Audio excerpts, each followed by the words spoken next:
Good morning from Karachi. My name is Vajad Said Khan. Pakistan is in the news again for all the wrong reasons. After months of political turmoil and economic crisis, which doesn't need to stop across the board, polarization, protests, even slivers of civil disobedience, which are beginning to emerge. Uh, Pakistan is now facing a wave of terrorism that it hasn't seen in years. Yesterday, just over 24 hours ago, Peshawar, which is the capital of Pakistan's third largest province, and of course, always considered a frontline city because of its proximity to Afghanistan, saw an attack which is, even for Pakistan's brutal history, being considered one of the most violent ones. 88 killed so far in what seems to be a suicide bombing. More than 200 injured. The entire mosque, parts of the entire mosque, have collapsed. Rescue efforts are still underway, and there's a security alert across the country, including in Islamabad, the capital, as well as in Sindh, the second largest province where I currently am. My background is, well, it's all over the place, but I am a journalist. I live between New York, Washington, London, and Karachi. These days, I am back in Pakistan, which is where I started off my journalism. I'm doing this in English because the story is getting international. I did a version of this vlog last night in Urdu, but after resounding feedback, considering the stakes, which seem to be really high for the world's fifth largest country, the world's only Islamic nuclear power, and also a state which is in serious turmoil. One of the largest states in South Asia is in serious turmoil, and I'm trying to figure out how and why we can explain this is happening to international audiences. So, firstly, what happened?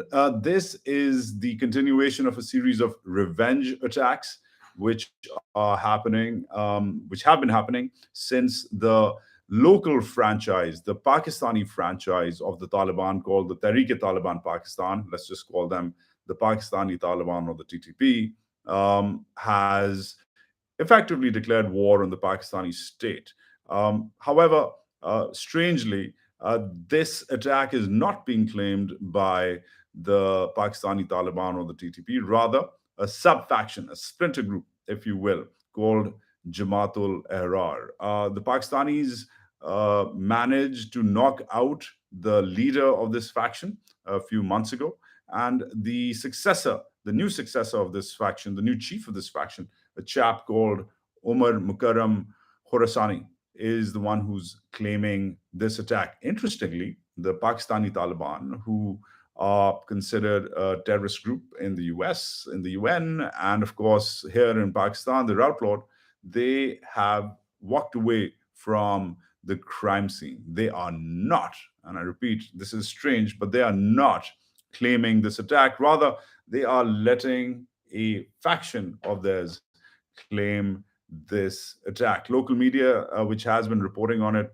fervently since yesterday, is confused as well, seems to be confused, but clearly the confusion has serious implications and dimensions and says a lot about where Pakistan's war against terror is going, especially considering that.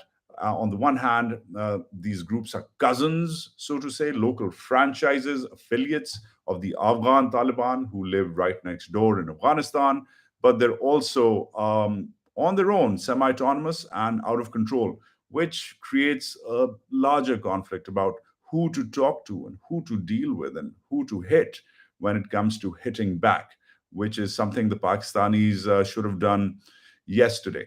Let's get inside the Pakistani Taliban's ridiculously complicated machine and make it very simple for you all. So, the Pakistani Taliban are around a 15-year-old entity, broadly speaking. They came about in Pakistan's tribal badlands, which straddle the Afghan border. They were, of course, inspired by the Afghan Taliban's fight against the US occupation of Afghanistan, but also Pakistan's close support for the US during those years. Their methods were similar, hit and run, suicide bombings, etc., but they started really threatening the Pakistani state in the 2010s and into the 20 teens. Pakistan eventually, through its alliance with the US, a lot of all state, all institutional support, some brilliant counterterrorism, managed to fight these guys off. According to reports, they had managed to get within 100 miles of the capital, Islamabad, at the turn of the last decade. But they were effectively fought off. Many of them went on to hide and went into exile, went into hiding in Afghanistan. Many of them were arrested by the US. Many of them were killed by the US. Remember that this was a time around 10 years ago when the Pakistanis and the Americans were actually on the same page. They were actually doing the same thing. In fact, Pakistan's enemy number one, this chap called Hakimullah Masood, the leader of the Pakistani Taliban, he was killed not by the Pakistanis, but by an American drone. Those are the good old days of Pakistan's alliance with the US. I'm going to come to that in a bit, and how I'm going to explain how the breakdown of that alliance, how that poses a serious challenge, and why Pakistan stands isolated without considering its old friend, the US, is no longer really in this fight. But really coming back to this attack, we've got a serious situation brewing here. Because what you have is a dangerous terrorist outfit which is not claiming it. It's letting a Splinter group claim it, because evidently even terrorists have rules. And these guys, the Pakistani Taliban, issued a code of conduct in 2018 where they said, and strangely said, that we're not going to target mosques, we're not going to target funerals. They had a bunch of other places of religious importance, and that we will punish those people who do target these places. But that's exactly what's happened. The Jamat-ul-Ahrar, leader, Mukarram Khorasani, is claiming this attack. But strangely, condemnations from quarters we didn't expect it to come from, like the Afghan Taliban, like even Al-Qaeda, have started rolling in. Now, if there is honor among thieves, then this seems to be one of those moments where the Pakistani Taliban, the head snake, is reluctant, walking away from the crime scene, but its splinter groups, the other parts, the other heads of this hydra, are, well, effectively claiming the hit. That really is what happened on the ground. But in the overall picture, Pakistan's security situation has been deteriorating. There's a resurgence of terror since its friends, the Afghan Taliban, took over when there was a famous incident or infamous incident, depending on which way you look at it, when the Pakistanis effectively claimed victory with their former ISI chief, Lieutenant General Faiz Hamid, ended up in a five-star hotel in the capital of Afghanistan, Kabul, and ended up telling everybody, including the international press, that, hey, it's going to be okay, everything's going to be fine. That was not just an embarrassing moment for the Pakistani political and military elite, because its intelligence chief was effectively admitting that the Pakistani state is allied with the Afghan Taliban. But what's even more embarrassing is that since then, the resurgence of terror attacks in Pakistan has increased by more than 150%. So Pakistan, long story short, invests in the Afghan Taliban, thumbs its nose to the world, including to its closest allies like the Americans, like other NATO countries, and then goes on to effectively provide some sort of safe haven to the Taliban. Once the Taliban take over, not only do they do what they're doing in Afghanistan, which is a whole separate story, and I'll cover in another vlog in the future, but they also, ironically, end up letting their affiliates let loose on Pakistan. This creates a situation on the ground where the Pakistani security services overextended, over-involved in local politics, and that, again, is a whole other story, and we'll try to come back to the Pakistani military's political role. But while they're busy playing politics, the resurgence really kicks off.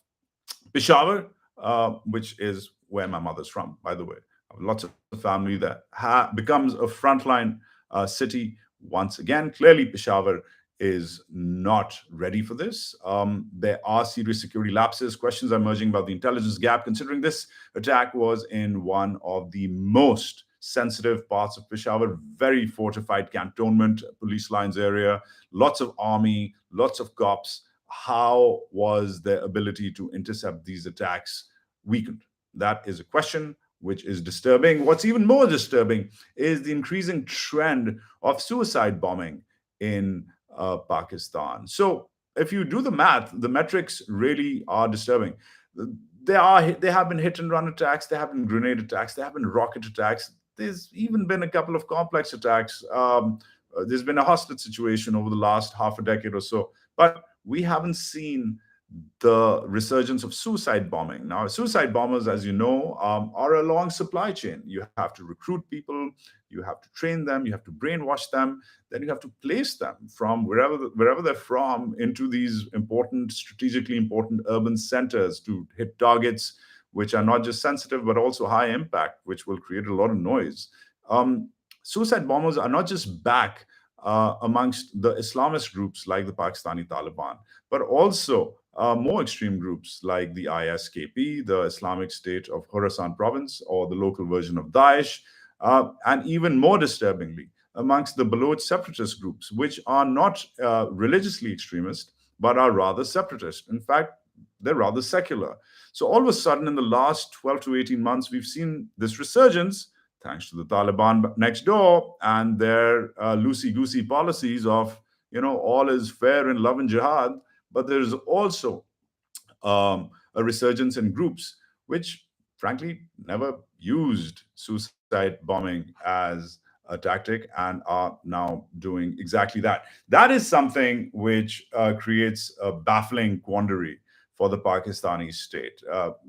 Groups like Gul Bahadurs, the TTP, the ISKP, the Baloch separatists, are they united? A recent meeting around a month ago by the Pakistanis, civil and military rulers assessed that much. And the new military chief, General Asim Munir, the new army chief rather, in his first conference also around a month ago, did declare that for the first time in the history of Pakistan's brutal history, which has seen a myriad, so many um, terror groups, insurgent groups come and go. In fact, an insurgency ripped apart Pakistan in 1971, but that's a whole other story.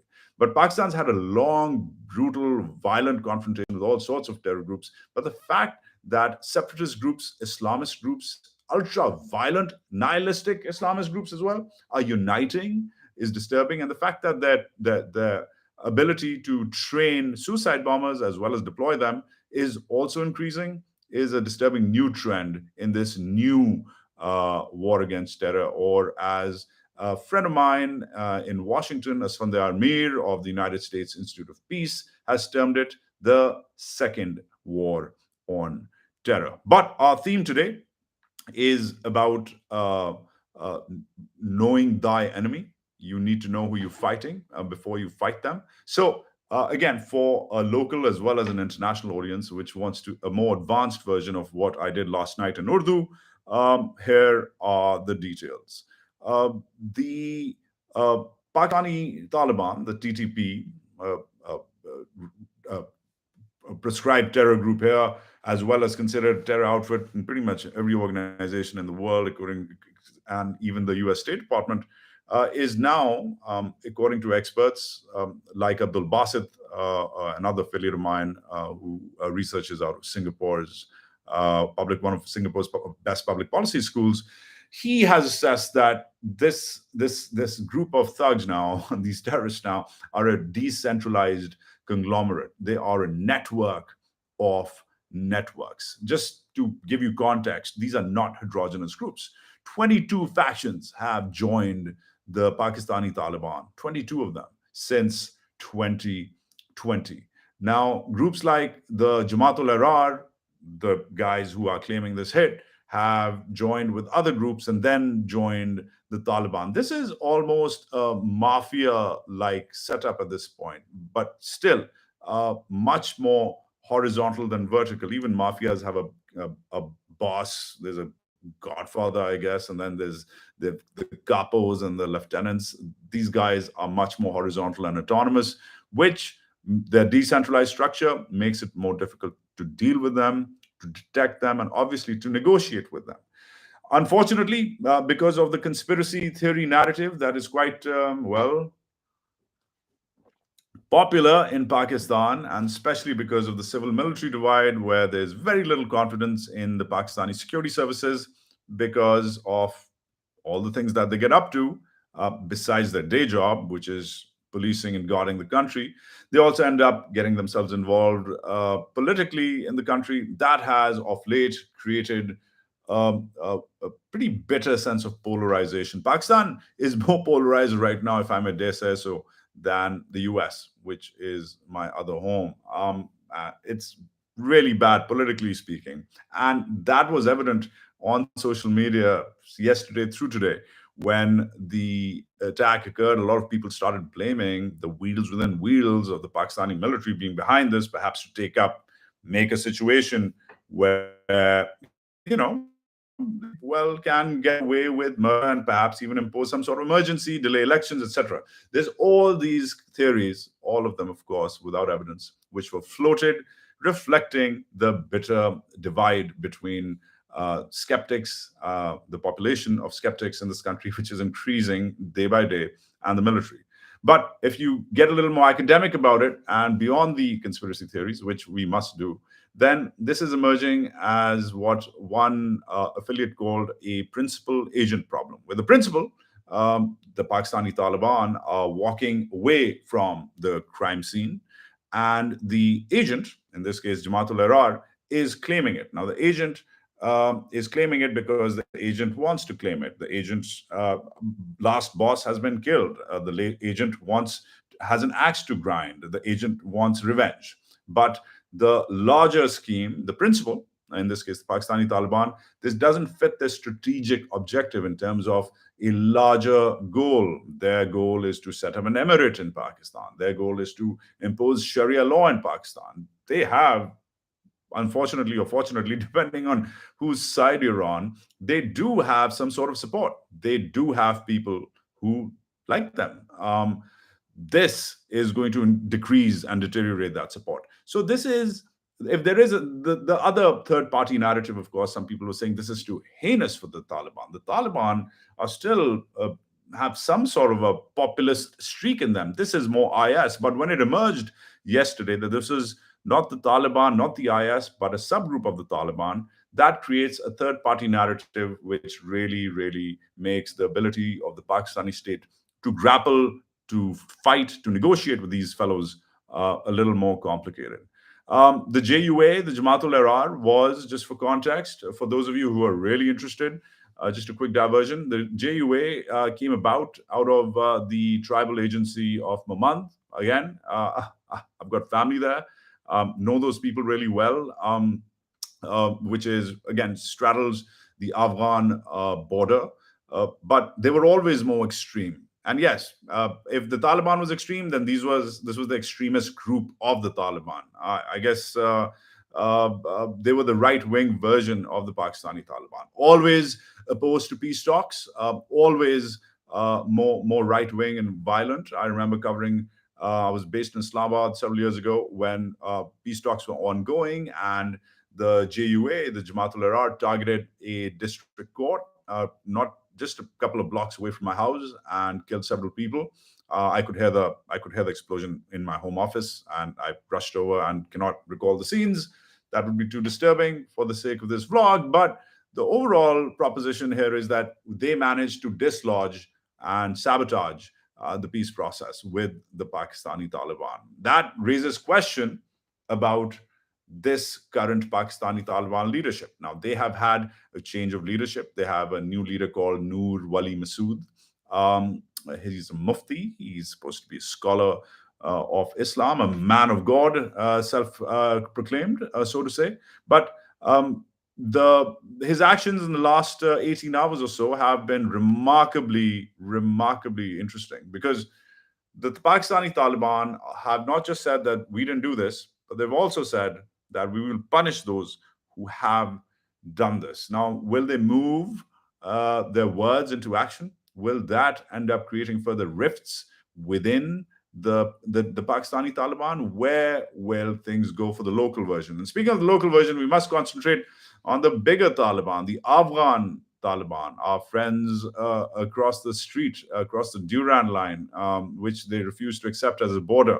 Pakistan has been hot and cold with every Afghan government since its inception. Since 1948, every Afghan government has refused to accept the border with Pakistan, the Durand line. That's been a sticking point. That's one reason why Pakistan, one of several, why Pakistan has ended up playing proxy war games in Afghanistan. But many were betting that after 20 years of supporting the Taliban surreptitiously, dealing with them under the counter, providing their leadership safe havens, letting them bank here, trade here, marry here, school their kids here, when they did take over in August 2021, many in and out of uniform, the so-called foreign policy and security elite, were hoping that, well, this is our time. We've got these guys established there, and this was going to be the redemption of the whole so-called strategic depth line of thinking, right? That, oh, we finally established this friendly state. Well, that didn't happen, because what the Taliban did days within taking over were two things which are in play right now. One, they released the top leadership of the Pakistani Taliban, which had been jailed by the Americans and their Afghan regime friends. And two, they refused to accept the border. Now, that has created a up and down, hot and cold relationship with the Afghan Taliban. Some of them badmouth Pakistan on a daily basis. Some of them say, no, no, no, Pakistan is important and we have to be diplomatic, and they are. So they are playing this good cop, bad cop thing. Now, the Pakistanis, in the first time in history, got quite, um, they got quite irritated. And around last April, when the Taliban wouldn't rein in their cousins and wouldn't stop them from hitting the Pakistanis, what the Pakistanis did was conduct airstrikes. For the first time in this country's history, airstrikes in Afghanistan on targets which the Pakistanis claimed were Tehreek-e-Taliban Pakistan, Pakistani Taliban targets were conducted. That didn't go well. Ended up killing a lot of civilians, and of course, ended up getting a lot of pushback from Kabul. And the mullahs in Kabul said, "You do this again, and we'll show you how it's done." So the Pakistanis, despite the 200 nuclear weapons and their 650,000 man army, backed off. But the bad mouthing continued. Now, where will this good cop, bad cop, hot and cold relationship with the Afghan Taliban go? I mean, just a month ago, when the Pakistani deputy foreign minister ended up trying to negotiate about border agreements, trade, etc., with the Afghan Taliban, their senior ministers didn't show up to meet with her because, well, she was a her. Now, this is the problem that the Pakistanis will continue to deal with. The airstrikes didn't solve them. Installing them in Afghanistan or helping them get there hasn't fixed them. How will this fix them? More than anything, as far as fixing anyone is concerned, the terrain in which these local franchises of the Afghan Taliban are operating, well, that's complicated too. This is the toughest terrain in the world. Entire armies, from the British to the Russians to the Americans, trillions have been spent in trying to fight all sorts of factions here over the last couple of hundred years. It's never happened. And the very fact that these groups are horizontal now, not vertical, they don't have a general, colonel, major sort of setup. Well, they're much more vertical, much more autonomous. They have different goals depending on what degree of nihilism, extremism, Islamism you subscribe to. The terrain, mixed with the loosey-goosey politics of the Afghan Taliban, mixed with the horizontal nature of their structure and their autonomous political goals, makes this a very complicated ask for Pakistan. Now, what are the lessons here? The lessons here for the Pakistanis, as well as those who are concerned about them, and people should be concerned about the Pakistanis. This is the world's fifth largest country. It's got a huge income gap. It's almost broke. It's mostly young. It's got 200 nuclear weapons. It's got an army it can't afford, but can't afford to lose either. So What are the stakes here and what are the lessons here? First, for the Pakistanis, um, you grow snakes in your backyard, they will bite you. That's not my line. I'm stealing that from the former Secretary of State, former First Lady Hillary Rodham Clinton. She said those words when she was here around a decade ago, lecturing the Pakistanis. In fact, the press and people ended up calling her Pakistan's mother-in-law. But HRC Clinton, like her or not, she was right.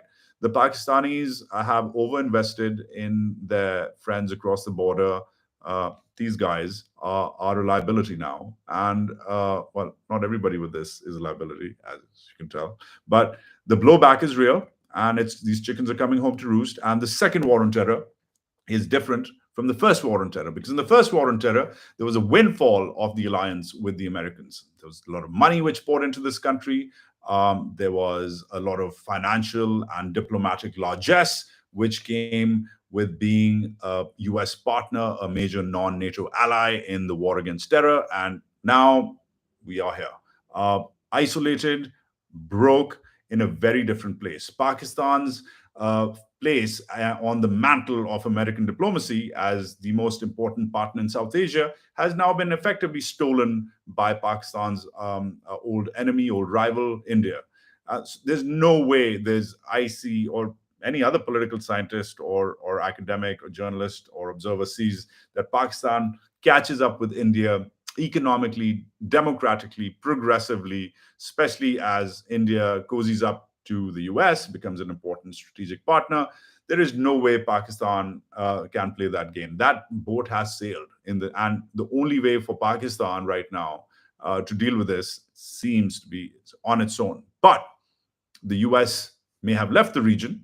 Pakistan may be isolated, but the Pakistanis have been working with the Americans. Counterterrorism, which was once their only connection and then broke off when the US left, is being considered a possible bridge that can be rebuilt. Last year, while I was in Washington, I live in New York, but I was covering the story in Washington, the Pakistani intelligence chief and the former Pakistani army chief ended up in DC and cutting deals. We didn't get a lot of reporting done, but the little that we did get done out of those deals was emerged as actual breaking news when Ayman al-Zawahiri, Al Qaeda's head honcho, was killed last summer by US drones, presumably with overflight permissions given by the Pakistanis. He was killed in Afghanistan. There's no way you can get to Afghanistan without flying over some country. Definitely wasn't Iran. Definitely wasn't the stands in Central Asia. Definitely wasn't China. So obviously, clearly, the drones rather, came from Pakistan. Except the Pakistanis, as usual, didn't own that attack. They didn't own their increasing counterterrorism relationship with the US. In fact, the defense minister, who I like to call the minister of self-defense, this completely unqualified defense minister called Khwaja Asif, who is a banker but evidently is now our counterterrorism czar, he ended up completely denying it. And that sort of abstract and old-fashioned, those sort of lies end up creating no consensus within Pakistan's foreign policy and security elite circles about who we are. Where do we stand? Where does this country stand with the US? Is the US an ally? No. Is it a partner? Maybe. Is it a trade partner, a security partner, not so fair weather friend, fair weather friend? Where's the security relationship headed?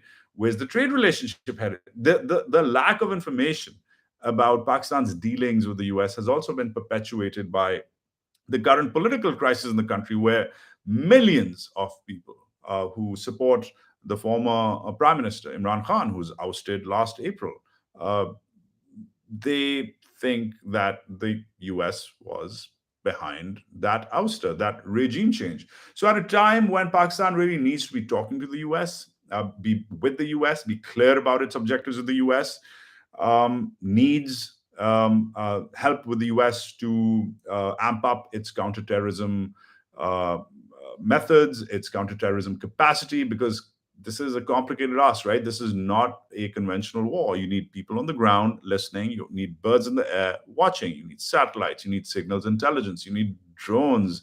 You need a lot of SIGINT. And you also need to raise new counterterrorism units. You also need the best weapons. You definitely need drone tech, which the Indians are getting, but the Pakistanis don't qualify for, clearly. So these are cost intensive, capital intensive measures, which the Pakistani state, which is dead broke and is only basically trying to avert default by slowly crawling away from it, a bailout at a time, cannot, shall not, will not tell or be clear about. And that again goes on to the shady backdoor, backroom diplomacy that has become the MO of the Pakistani security state. Uh, the diplomatic impact of this is already being felt. The King of Abu Dhabi, the president of the United Arab Emirates, that's his formal title, was hunting in the south of Punjab, one of Pakistan's biggest provinces, the biggest province, rather. He was supposed to turn up yesterday. There was a national holiday in Islamabad for him, declared. None of the kids went to school. Last minute, guy turns around, leaves. Now he was supposed to give the Pakistanis some announce some bailout packages, announce some economic investments. That was considered a slap in the face. But when he left, it was quite clear that he was onto something the rest of us weren't, because just soon after that, there was this attack, which goes on to underscore and raise the question: who is behind this attack? Did the Pakistanis know about it? Did they still let it happen? If the Emiratis had a security alert, where will it go? The larger impact, the larger political impact, though, to wrap things up, and I'm going to take your questions really quickly because I know I've been rambling on, is that the Pakistanis can't do this without the help of the security services. The security services means everyone in and out of uniform needs to be on the same page. Intelligence services, the Army, Navy, Air Force, the special forces, the police services, civilian-run intelligence bureaus all need to be on the same page. But unfortunately, the Pakistani state enjoys very little confidence right now amongst the Pakistani people. And as you know, if you study counterintelligence and counterterrorism, you need people on the ground. You can't win this on your own, because the best intel comes from the guy who's selling fruit, in a market. When he sees someone who's not supposed to be there, be there. So the very little confidence that is left in the military needs to be salvaged. The military also needs to be very clear about where and how it's going to fight this with transparency towards the people of Pakistan, who don't have concerns. Just currently, their concerns aren't just about fighting terrorism. Their concerns are also making it through the week, considering that this country is broke, considering inflation is hitting upwards of 35%. Then obviously a lot of Pakistanis also want elections. The country's most popular leader, Imran Khan, like him or not, and some people don't like him, most people like him. That is just, it's emerging as a polling fact, is demanding elections.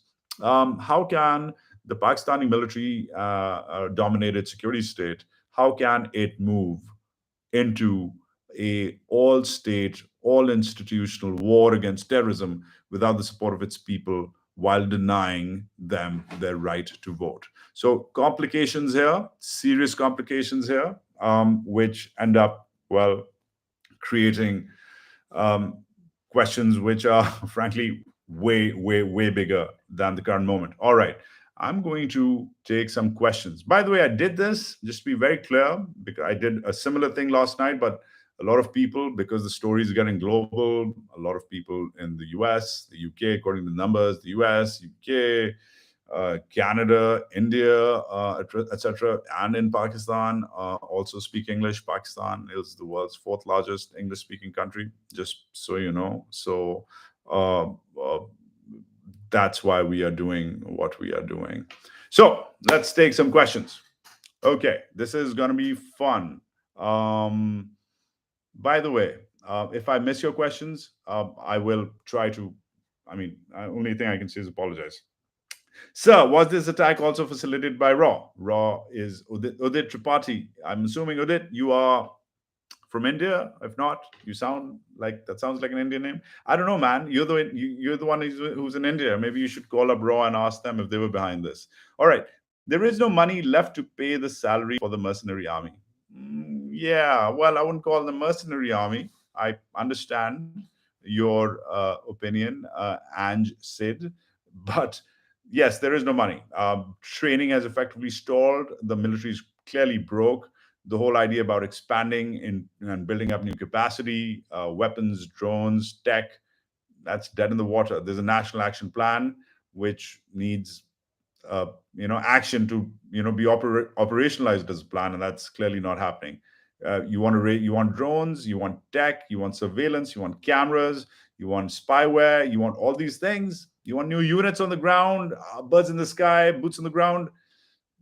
You need money, and currently the military can barely make its salaries.